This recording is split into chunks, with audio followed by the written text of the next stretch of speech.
तीन बहुओं के रवैये से सासू माँ बहुत परेशान थी। दरअसल बात ये थी कि तीनों बहुओं में किसी बात को लेकर अनबन हो गई थी। तब से ही तीनों एक दूसरे से मुंह फुलाए रहती थी। ना कोई सीधे मुंह किसी से बात करती, ना किसी का कहना मानती। पड़ोसी भी इस बात को जानते थे और जाने कैसे कैसे बातें भी करते। इसीलिए सासू माँ ने तीनों बहुओं को तुरंत अपने कमरे में बुलाया। मैं कई दिनों से देख रही हूँ, तुम तीनों अलग अलग सारे काम कर रही हो। ये सब नहीं चलेगा, तीनों को मिलकर ही काम करना पड़ेगा। सास की बात सुनकर एकदम से बड़ी बहू बोल उठती है। नहीं मम्मी जी, मैं इन दोनों के साथ कुछ नहीं कर सकती। मैं इस घर की बड़ी बहू हूँ, फिर भी ये मेरा कहना बिल्कुल भी नहीं मानती। अरे जेठानी जी, जानबूझकर मुझे डबल काम करवाती है आप, और छोटी मुझसे टेढ़े मुंह ही बात करती है। इन दोनों के बीच हमेशा सैंडविच बन जाती है मेरी, और मैं हमेशा आलू की तरह बीच में मसली जाती हूँ। मम्मी जी, इन दोनों को लगता है कि मैं छोटी हूँ तो इनके पैरों तले दब जाऊंगी, लेकिन नहीं, मेरा भी उतना ही अधिकार है जितना इन दोनों का है। बड़ी आई दोनों मेरी चुगली करने के लिए, मुझे क्या कम समझ रखा है। तीनों बहू एक दूसरे से बहस करने लगती है और सास दोबारा ये देखकर टेंशन में आ जाती है और सबसे कहती है, चुप हो जाओ, अब से तुम तीनों सारे काम एक साथ करोगी। आंख बंद करके एक दूसरे की बात सुनोगी। तुम तीनों इस बात को गांठ बांध लो, वरना अगली छुट्टियों में तुम्हारा अपना मायके जाना कैंसिल है।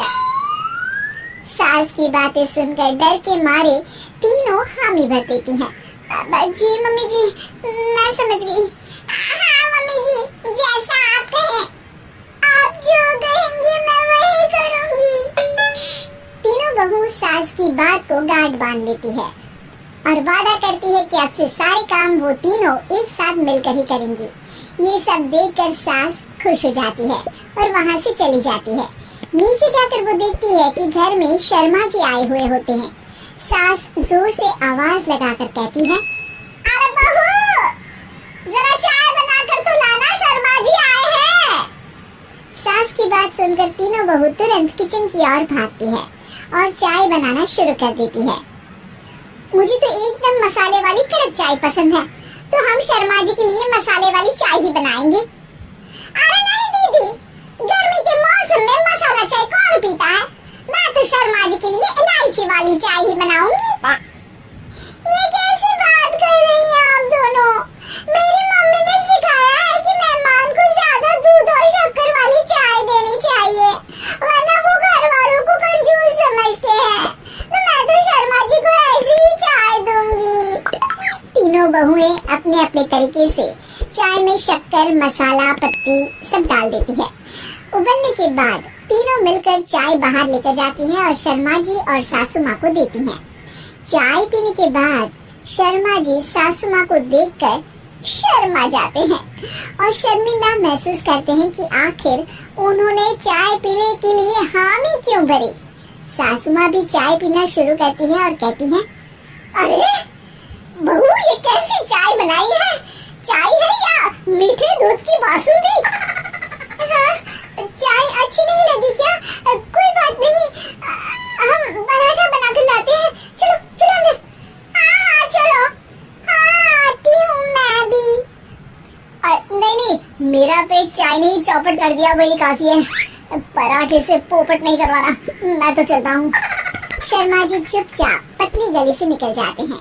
अगले दिन सास बहुओं से कहती है, अरे बहू, जाओ जाके ऊपर के गेस्ट हाउस की सफाई कर दो। कल हमारे यहाँ मेरे दूर के रिश्तेदार आने वाले हैं, तो पूरे कमरे को चमका देना, समझी? तीनों बहू सास की बात को मानकर ऊपर सफाई करने चली जाती हैं और तीनों कमरे की सफाई चालू कर देती है।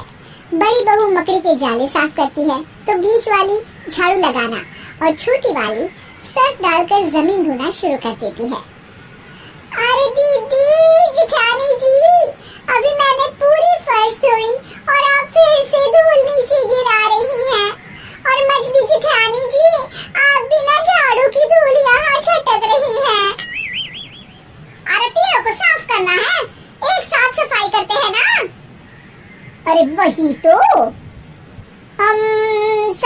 साथ साथ है, घर साफ साफ है। तीनों बहू ऐसे ही काम में उलझ जाती है और 2 घंटे तक एक ही कमरे की सफाई करती रहती है।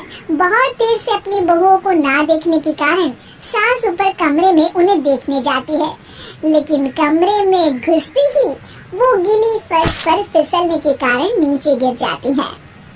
ओरे मोरे मैया, हड्डी मरोड़ के रख दी। आए मेरी तो कमर ही टूट गई रे। तीनों बहुएं सास को उठाती हैं और बिस्तर पर सुला देती है। अरे मेरे हाथ पैर दर्द कर रहे हैं, दबा दो आराम मिलेगा। हाँ जी माँ जी। अरे जी माँ जी, जी माँ जी। और तीनों बहुएं एक साथ सास के हाथ को दबाना शुरू कर देती है। माँ की तो चीख ही निकल जाती है और नतीजा ये होता है कि सास के बचे हुए शरीर में भी दर्द उठ जाता है।